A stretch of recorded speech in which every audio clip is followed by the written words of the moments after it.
Hello everybody, Dr. Pinks here, back in the review for y'all.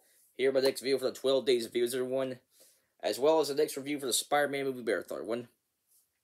Today everybody, we're going to be wrapping things up with the amazing Spider-Man series everybody, by taking a look at a movie that's been gaining a reputation as the worst of Spider-Man movies thus far, that being the Amazing Spider-Man 2. So.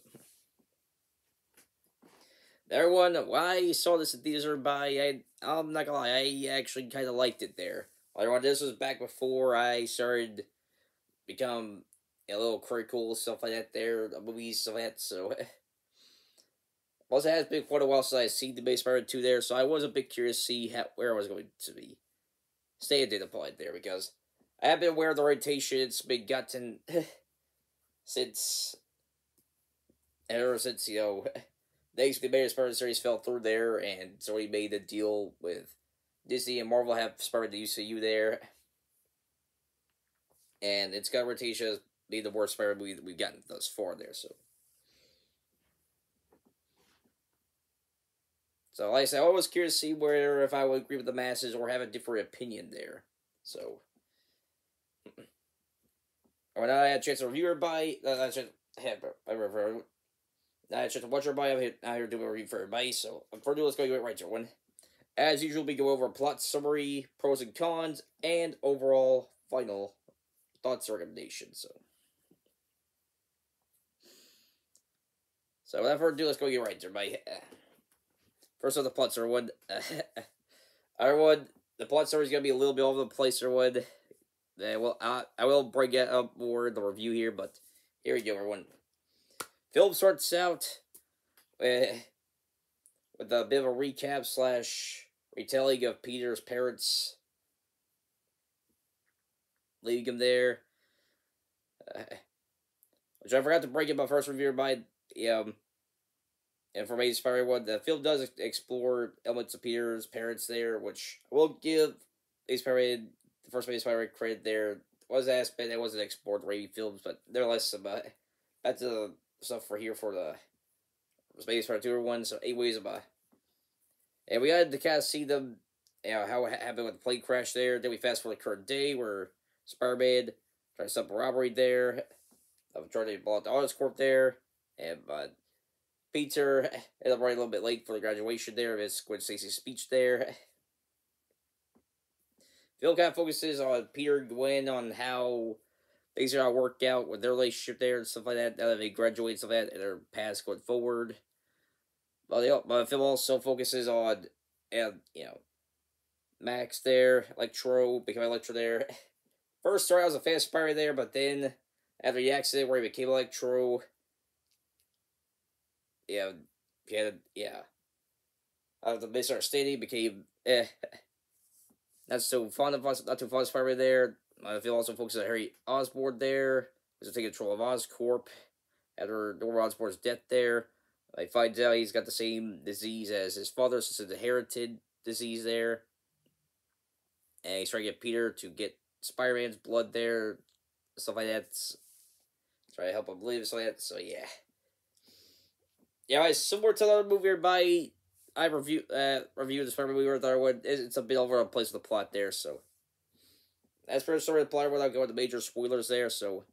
Without further ado, let's go get right to one, so. Everyone, based on this plot story portion one, you can tell that, it's a problem with the movies there, but, we'll get to that a little bit more. I do want to give the positives first there, so. First, everybody thought, acting-wise, everyone did a pretty good job there. Don't really have any complaints about acting there. Everyone did a pretty good job there for three actors. The new actors showed up there. And definitely the two standouts there were Andrew Garfield as Peter Parker and Spider-Man, and Emma Stone is Gwen Stacy there. As I thought those two did a very good job with their characters there. And, similar to the last movie there, continuing with the last movie, Peter and Gwen, great chemistry with each other there. It definitely one of the highlights of the movie there, but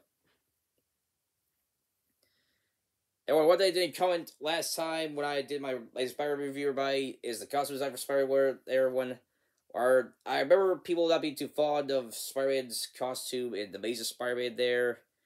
And while I don't necessarily dislike it there, I'm not gonna lie, I do prefer the look for Amazing Spider-Man 2 there, as it definitely is up there as probably one of the best looking Spider-Man costumes to date there. So plus the web swinging shots there, Spider-Man pretty cool there. I feel like you was swinging around with Spider-Man there.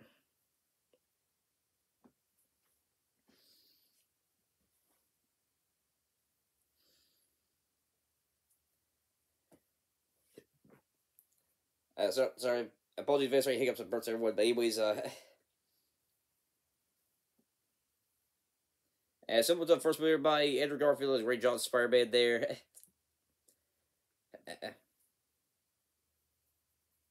Really know the role there a bit, so yeah. And for the most part, I do like the action scenes there. While they're not the best in the Spider-Man series there, okay, maybe one of them be up there, probably the Times Square scene there with Spider-Man Electro there, but well, yeah, I have heard some people complain about action scenes there, and well, they're not the best of the franchise there, but I don't necessarily call them bad either there. I think for the most part, they're still pretty good there, so yeah.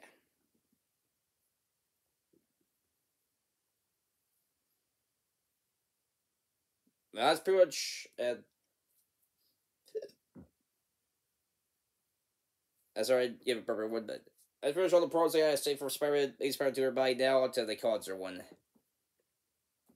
The first, and definitely the biggest problem with Amazing Spider-Man 2 everybody is that, well, similar, but a little also a little different compared to Spider-Man 3 there. The film's a little over the place with its plot there, and a lot of things aren't necessarily fleshed out enough. Which compared to the first movie there, well, it didn't necessarily flesh it out as well. At least it told a coherent story there, and it was well told for the most part there. Whereas this one there, when the plot's all over the place there, the movie tries to focus on so many things and what's there, it ultimately affects the overall story being told in the film there. I mean, as I said already, yeah, the film trying to focus on Peter and Gwen's relationship there, also the rise of Electro and Harry Osborn, eventually him becoming the Green Goblin.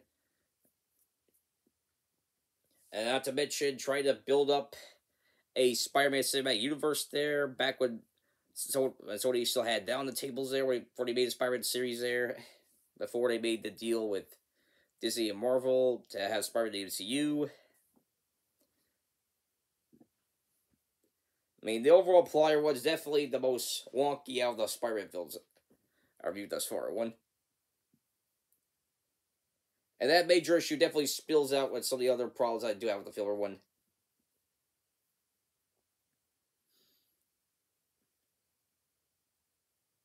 Where, again, similar to Spider-Man 3 by the villains aren't necessarily fleshed out enough there. You know, the two big villains there for this movie are Electro and Harry Osborn there, who eventually becomes a Green Goblin. Now, Electro had a lot of potential there, but I felt the film brushes development there for being a big fan of Spider-Man to then turning to one of his Rogue Gallery members there.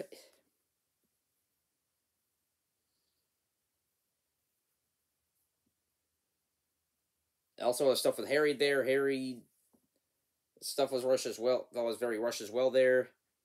As he was not mentioned before the previous movie there, then. And it was established that Peter didn't necessarily have much knowledge of Oscorp as a company there. So, aside from what Dr. Carter's told about there, what the work he did with his dad, and what he looked up online.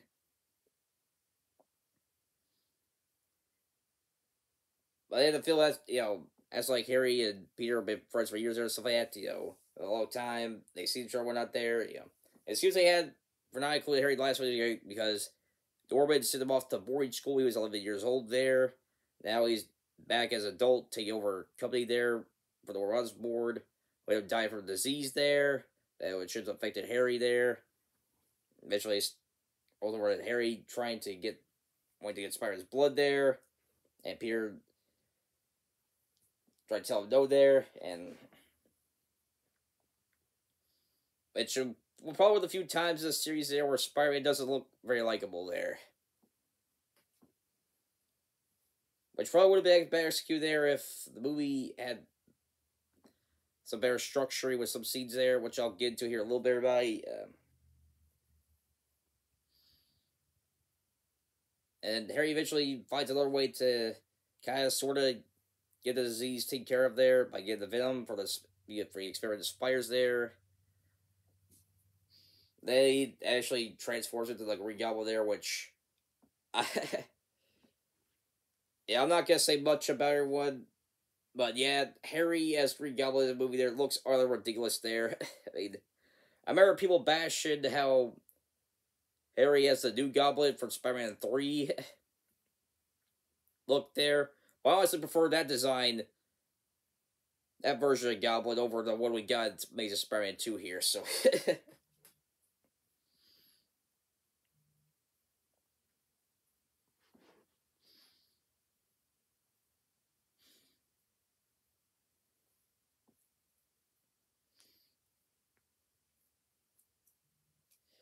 Everyone, kind of going back over to what I previously talked about there, also bringing up another problem with the filler one, is that the film had awkward some structuring there, where certain scenes took place, there would have been better stated as to why characters behaved the certain way they did there. Which, well, Spider-Man, sorry, I might mix up movies there, but while Spider-Man 3 had problems with the plot there, it sort of must be rushed there.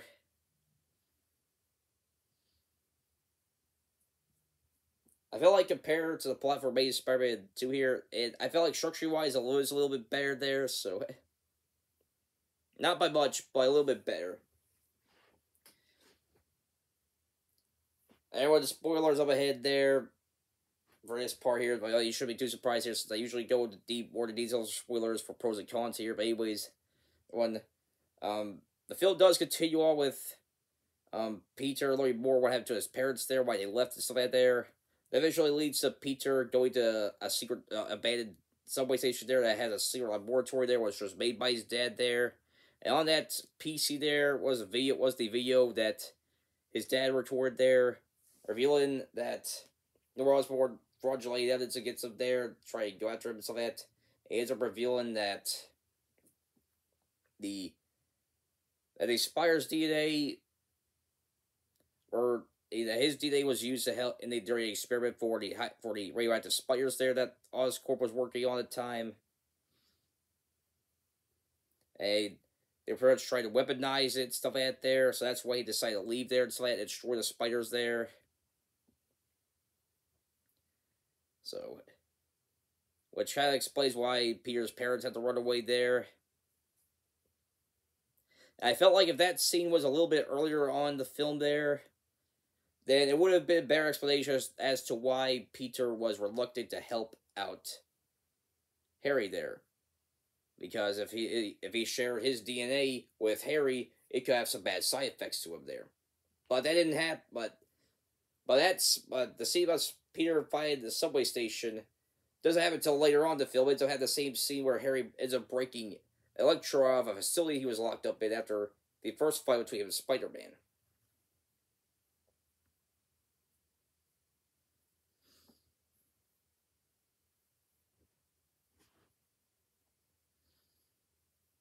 And, of course, everyone there was Paul Giamatti as Rhino in the film there, which, honestly, everybody, he's probably the most pointless villain character in the film there. I feel like you can replace him with any other member of Spider-Man's Rogue Gallery there. It also wouldn't make that much difference to the plot there. He shows up at the beginning of the film there, being the guy driving the truck there. Then he shows up at the end there, where the mechanized Rhino suit there, given to him by Harry, and the mystery guy there that showed up in the after credits scene of the first movie, latest Spider-Man movie there. Said things up for Sinister Six.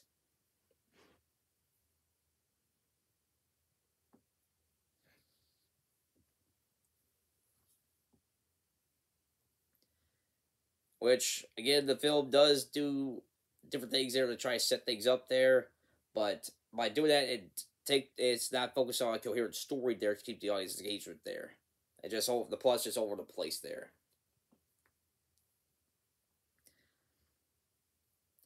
And last little Chris, everybody, I'm gonna talk about everyone as well. A little bit of the execution regards to Gwen Stacy's death there. So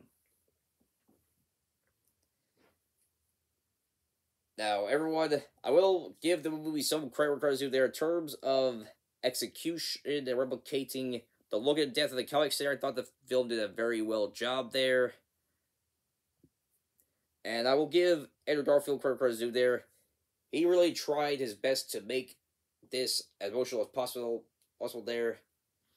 But there was one big issue, but the one big issue with it there is that because of everything else being rushed in the film there, and the movie not necessarily have a coherent plot there, it doesn't necessarily have the same impact as compared to its counterpart there, where, you know, it had proper build-up there. It was done by a famous member of Spider's Road Gallery there. Or in contrast, for this movie here, Harry just shows up as a Green Goblin the last couple minutes there. And it doesn't necessarily have the same emotional impact it's supposed to be there.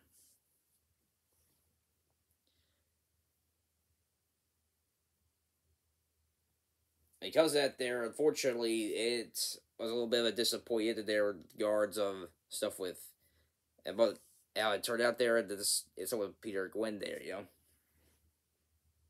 Where I felt, felt like if they, instead of just making everything in one movie there, instead maybe kind of separated the two films there, kind of like what I brought up Spider-Man 3 there, they probably would have been a little bit better executed there. Just have Electro be the main focus for Spider-Man 2 there, then say the stuff with Harry becoming Green Goblin, which we find out that Peter is Spider-Man for Amazing Spider-Man 3. But because Sony was in such a rush there to try to catch up with Marvel in the cinematic universe, trying to force cinematic universe there, it ultimately, the final part that we got there was around this point there. So, yeah. But everyone constitutes me as to why this is probably the worst of the Spider-Man movies I've reviewed thus far here. It's definitely how the film ended there, because the film definitely showed it had more to tell there, wanted to tell more there, but because of the reception and the financial disappointment Spider-Man 2 turned out there, that never came to fruition there. Whereas Spider-Man 3, while it was a disappointing way to end the Sam Raimi films there, I can see people feel that, I can see it, people make the argument that, at least the Raimi films had an ending there. There was obviously more things to be told here within the Spider universe there, but as we all know, that never came to fruition there. It probably won't, since it's about a year later after that there, Sony made a deal with Disney and Marvel there to bring Spider-Man to the MCU, and any plans with the Spider-Man series have been scrapped there. Which, while part of me is curious to see what would have happened there if Sony did go forward with their initial plans there, I feel like in the long term they made the right decision, as I previously talked about there with my review Justice League there. Warner Brothers, they were very, they were really, definitely sort of example at the beginning of the DCU there, definitely sort of example there of a studio trying to rush out a cinematic universe to match up with a superhero cinematic universe to try and catch up with Marvel there. Where ultimately the big movies that a lot of people should be excited for turn out to be big, massive disappointments there. And ever since then, DC's haven't had to make other films there, kind of start from scratch there, in order to build a cinematic universe there, or a cinematic multiverse there, with the DC characters there, rather than catch up with Marvel there, They start rushing at Marvel there, so yeah. That's pretty much it for pros and cons, everybody, for Amazing Spider-Man 2, everybody. So, let's go give it the overall thoughts or one. So, overall, everybody, yeah, after rewatching the film there, I can definitely see why people consider it the worst Spider-Man movie we got so far there. While there are some good elements in the film there, they are ultimately bogged down. There was a plot that was very, plot that was all over the place. And then this had fleshed things out properly and tried to build up the cinematic universe there. Thus affected the characters, other things in the film there. It ultimately left a disappointed, It ultimately turned out to be a disappointing ending for the Amazing Spider-Man series there. Now, would I consider this a bad movie there? No. Compared to some other films I've seen this year, I wouldn't necessarily call Amazing Spider-Man 2 a bad film there.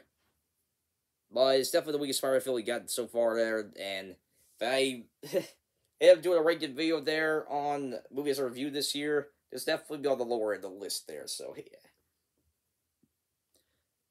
So, as for my overall recommendation, everybody, you all know I find it verse. There's a must-watch rating there. Then the watch rate there. Then rent it. Then ignore it. And my lowest score of Flying Bird. Everybody,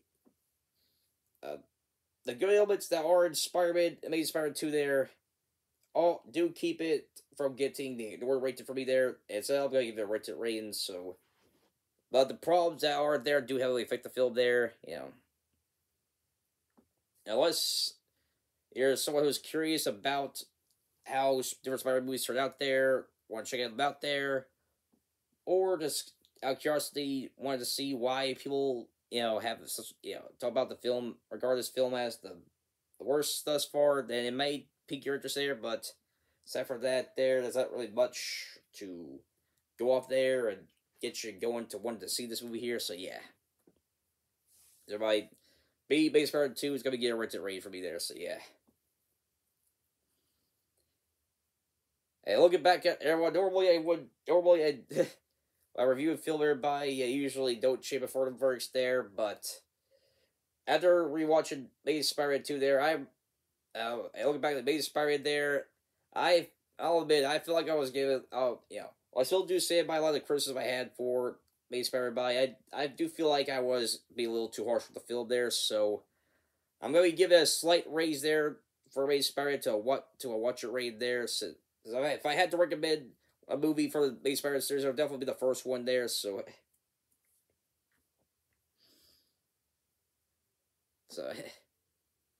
I contrast there, I did have more joy watching that movie compared to Amazing Spider-Man 2 here, so yeah.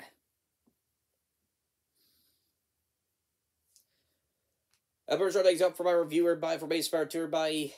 Next time, everybody, we will continue the Spider-Man movie marathon here. We'll give you all a heads up, everyone. This will probably be the last of the Spider-Man movie reviews, everybody, for 12 days of views, everyone. The rest of the reviews will be taking place afterwards there. But when we do come back, everybody, we will be kicking things off with this MCU Spider-Man films there, with Spider-Man Homecoming here. So make sure all stay tuned for that there. Till then, don't always all here. Make sure like button, news channel, subscribe, notification, shout outs, uploads. I will see you all next time. Till this, our big sign out. Peace.